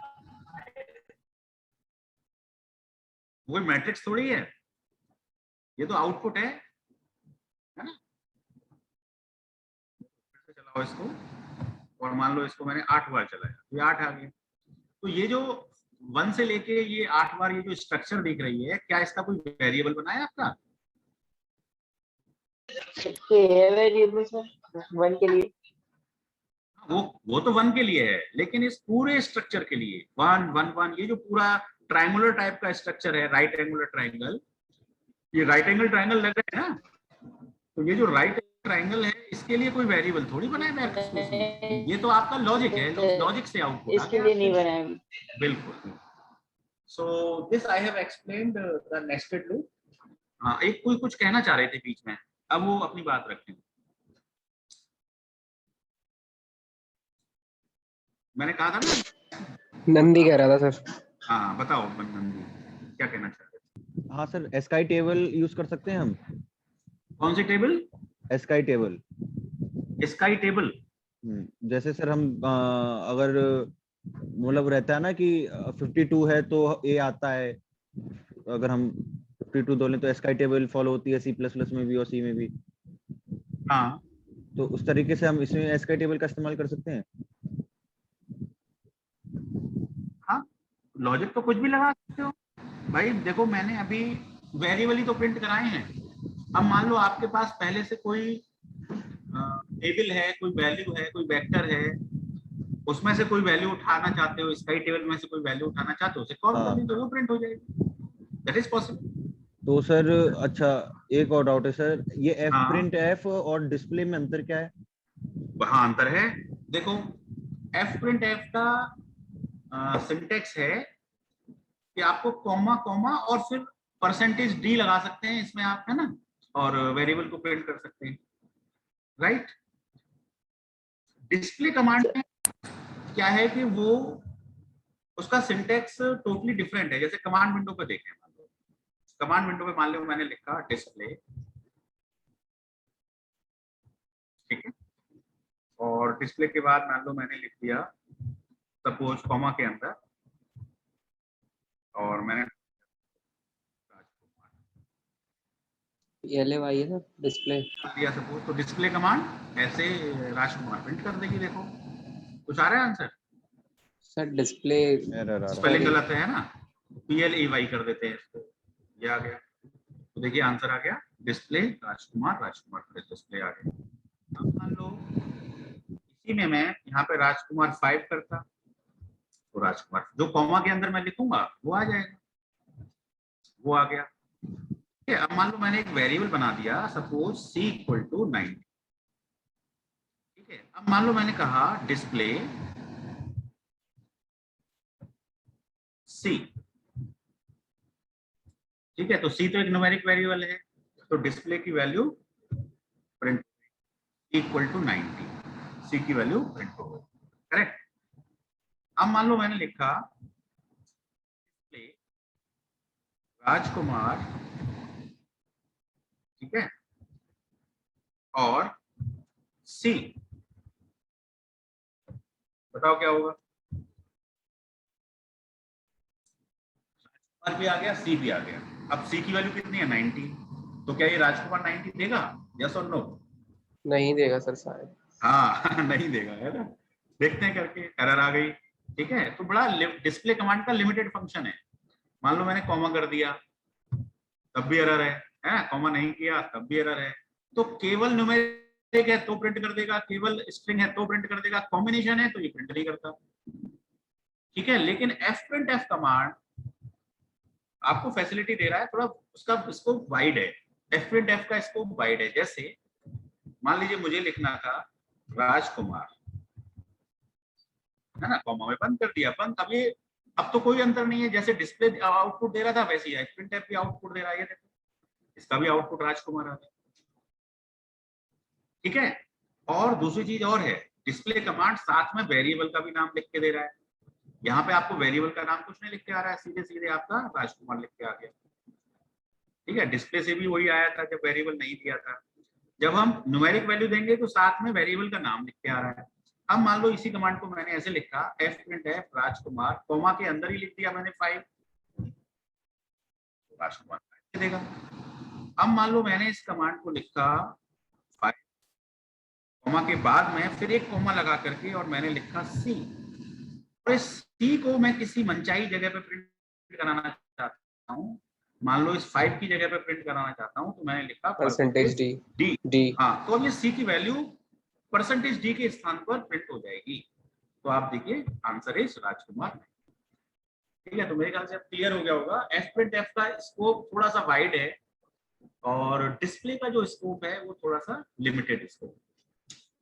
ठीक है, fprintf is more useful in the fprintf is basically output command ना, जो जनरली प्रोग्राम के आउटपुट्स को प्रिंट करने के लिए यूज होती है।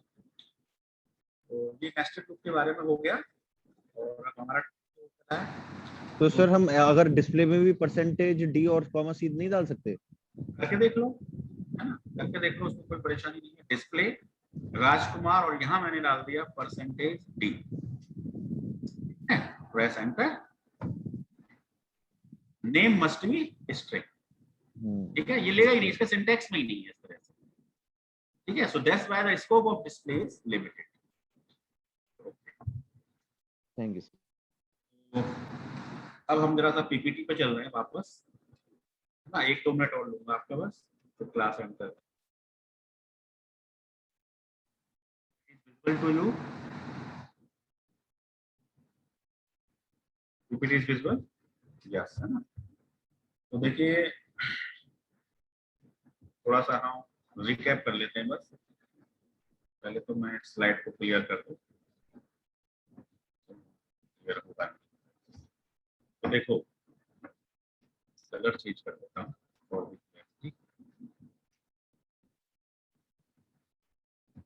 तो देखो fprintf we have discuss, this point is our over. Next line कैसे जाते हैं, बैकस्लैश n से जाते हैं।